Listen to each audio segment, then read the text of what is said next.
رمضان رمضان شهرك يا رحمن شفيه اعوذ باللہ من الشیطان الرجیم بسم اللہ الرحمن الرحیم شہر رمضان الذی انزل فیہ القرآن ھدی للناس۔ ناظرین کرام سلام علیکم ورحمۃ اللہ وبرکاتہ۔ جیسا کہ آپ حضرات کو معلوم ہے کہ ہمارے اس پروگرام کا مقصد ہے ماہ مبارک رمضان کے ہر دن کی دعا آپ حضرات کی خدمت میں پیش کرنا اور آپ حضرات کو اپنے ساتھ شامل کر کے اس کار خیر کو مالک کی بارگاہ میں ہدیہ کرنا تاکہ مالک کی بارگاہ سے اجر عظیم حاصل کر سکے۔ لہذا اس سلسلے میں آج ہم آپ حضرات کی خدمت میں ماہ مبارک رمضان کے 15ویں دن 15th ڈے کی دعا پڑھنے کی سعادت حاصل کر رہے ہیں، مگر اس سے پہلے کہ آج کی دعا کی تلاوت کی جائے آپ تمامی حضرات کی خدمت میں امام حسن مجتبیٰ علیہ السلام کی ولادت باسعادت کے پرمسرت موقع پر مبارکباد پیش کرتا ہوں۔ تو آئیے بڑھتے ہیں اپنے ڈیلی پروگرام کی طرف کہ جہاں ہم ہر دن کی دعا کی تلاوت کرنے کی سعادت حاصل کرتے ہیں، اور آج کی دعا یہ ہے: بسم اللہ الرحمن الرحیم، اللہم ارزقنی فیہ طاعت الخاشعین واشرح فیہ صدری بانابت المخبتین بامانک یا امان الخائفین۔ ٹرانسلیشن، ترجمہ اس دعا کا یہ ہوتا ہے: خدایا آج کے دن مجھے خاشعین کے جیسی اطاعت کرنے کی توفیق عنایت فرما، اور آج میرے سینے کو کشادہ کر دے تاکہ میں تیری ذات کی طرف عاجزوں کی طرح رجوع کر سکوں۔ بے امانے کا، تجھے تیری امان کا واسطہ، یا امان الخائفین، اے ڈرنے والوں کو امان عطا کرنے والے۔ آج کی اس دعا میں دعا کا پڑھنے والا بندہ مومن دعا کے پہلے جملے میں فرسٹ سینٹنس میں اپنے مالک کی بارگاہ میں یہ ریکویسٹ کر رہا ہے، یہ التجا کر رہا ہے: میرے مالک مجھے خاشعین کے جیسی اطاعت کرنے کی توفیق عنایت فرما۔ دو چیزیں بیان کر رہا ہے پہلے ہی جملے میں، ایک اطاعت، اور اطاعت بھی خاشعین جیسی، صرف اطاعت کی دعا نہیں ہے، جبکہ اطاعت کہتے ہیں بات کے مان لینے کو۔ اب یہ بات دونوں ہی طرح مانی جاتی ہے، مثلا یا تو کسی کام کے کرنے کا حکم ہوتا ہے یا کسی بات سے رکنے کا حکم ہوتا ہے، کسی کام کو کرنا ہے یا کسی کام کو نہیں کرنا ہے، ان دونوں ہی باتوں کو مان لینے کو اطاعت کہتے ہیں۔ اور آج کی دعا کا پڑھنے والا بندہ مومن اپنے مالک کی بارگاہ میں یہ دعا کر رہا ہے: میرے مالک مجھ میں آج بات کو مان لینے کا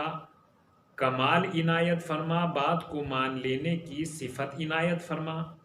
لیکن وہ بات کو مان لینے کی صفت ایسی ہو کہ وہ صفت خاشعین ہو۔ خاشعین کا مطلب کیا ہوتا ہے؟ خاشعین یہ پلورل ورڈ ہے، اور اس کا جو سنگولر ورڈ ہے وہ ہے خاشع، اور خاشع کا جو روٹ ورڈ ہے جس کو ہم مصدر کہتے ہیں وہ ہے خشوع، اور خشوع کے معنی ہوتے ہیں عظمت الہی کے سامنے اپنے آپ کو ہیچ سمجھنا، ذلیل و خوار تصور کرنا، یہ ہوتا ہے خشوع۔ اور یہ خشوع یہ انبیاء و اولیاء کرام کی سنت ہے،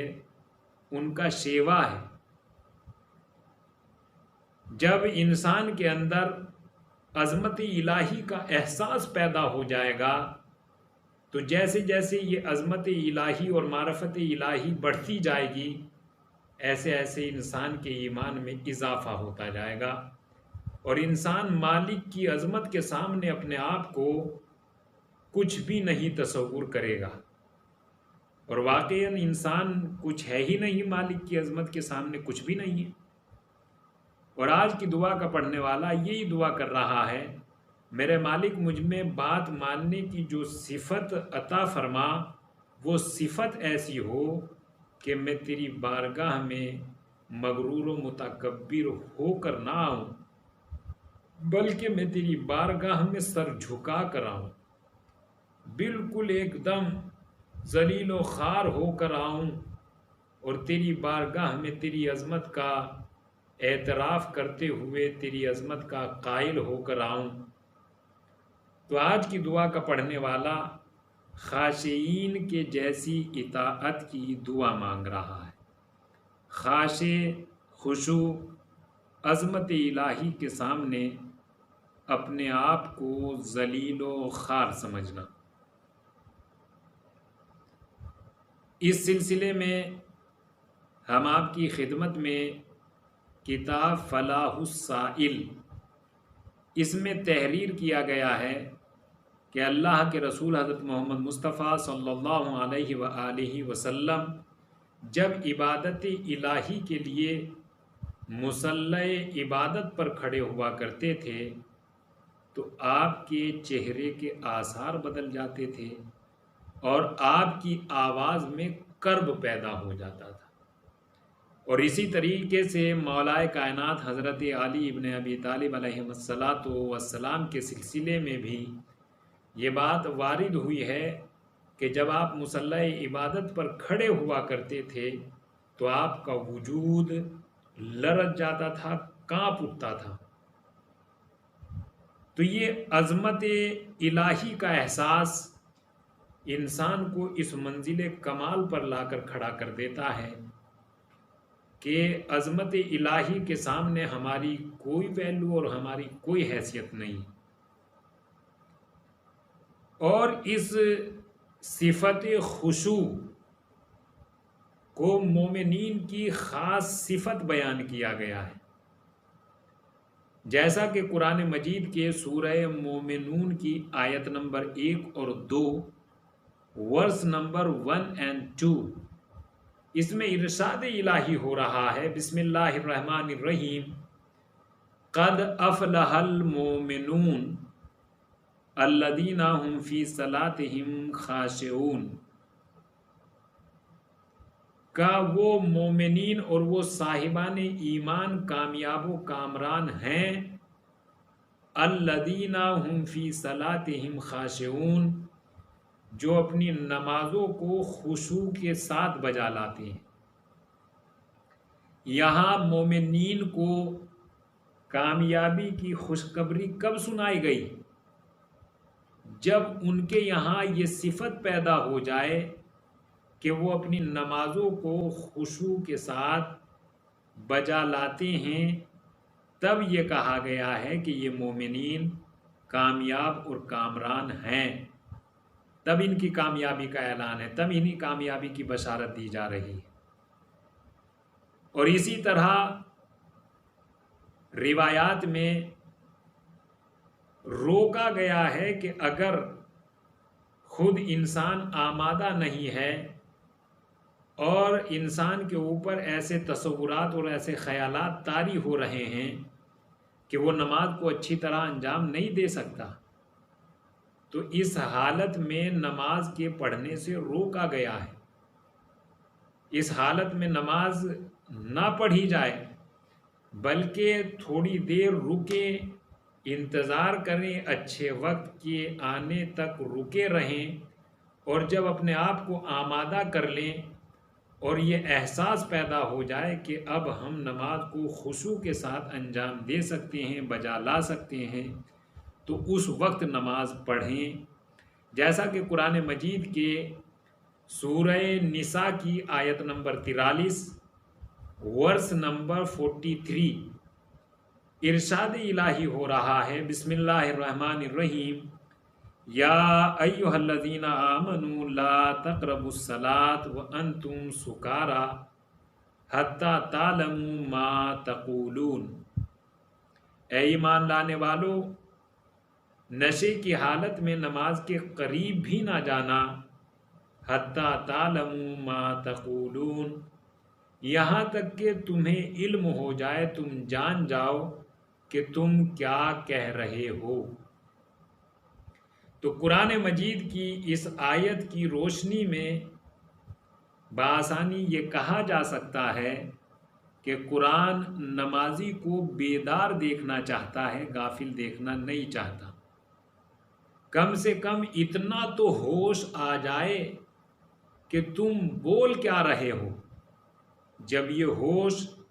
اور یہ بیداری پیدا ہو جائے تو تب نماز پڑھنا۔ قرآن مجید کی اس آیہ کریمہ کی تفسیر میں امام جعفر صادق علیہ السلام نے ارشاد فرمایا، السکر اربع سکرات، سکر الشراب و سکر المال و سکر النوم و سکر الملک۔ آپ نے ارشاد فرمایا کہ نشہ 4 طرح کا ہوتا ہے۔ نمبر 1 شراب کا نشہ، نمبر 2 نیند کا نشہ، نمبر 3 دولت کا نشہ، نمبر 4 حکومت کا نشہ۔ اور قرآن مجید اعلان کر رہا ہے کہ نشے کی حالت میں نماز کے قریب بھی نہ جانا، کم سے کم تمہیں اتنا تو ہوش آ جائے کہ تم کیا کہہ رہے ہو۔ لہذا قرآن مجید ہر طرح کی غفلت اور ہر طرح کے نشے سے دور رہنے کی تاکید کر رہا ہے، اور جب نماز کے قریب جانا تو بالکل ایک دم بیدار ہو کر جانا۔ کسی طرح کا نشہ نمازی کے قریب نہ آنے پائے۔ اور اس سلسلے میں اللہ کے رسول حضرت محمد مصطفیٰ صلی اللہ علیہ وآلہ وسلم کی ایک دوسری حدیث بھی ملتی ہے کہ اللہ کے رسول مسجد میں داخل ہوئے اور مسجد میں ایک انسان کو نماز پڑھتے ہوئے دیکھا، اور اسے اس حالت اور اس کیفیت میں دیکھا کہ وہ نماز بھی پڑھ رہا تھا اور اپنا ہاتھ اپنی داڑھی پر بھی پھیر رہا تھا۔ اللہ کے رسول نے ارشاد فرمایا، لا خشع قلبہ لا خشعت جوارحہ،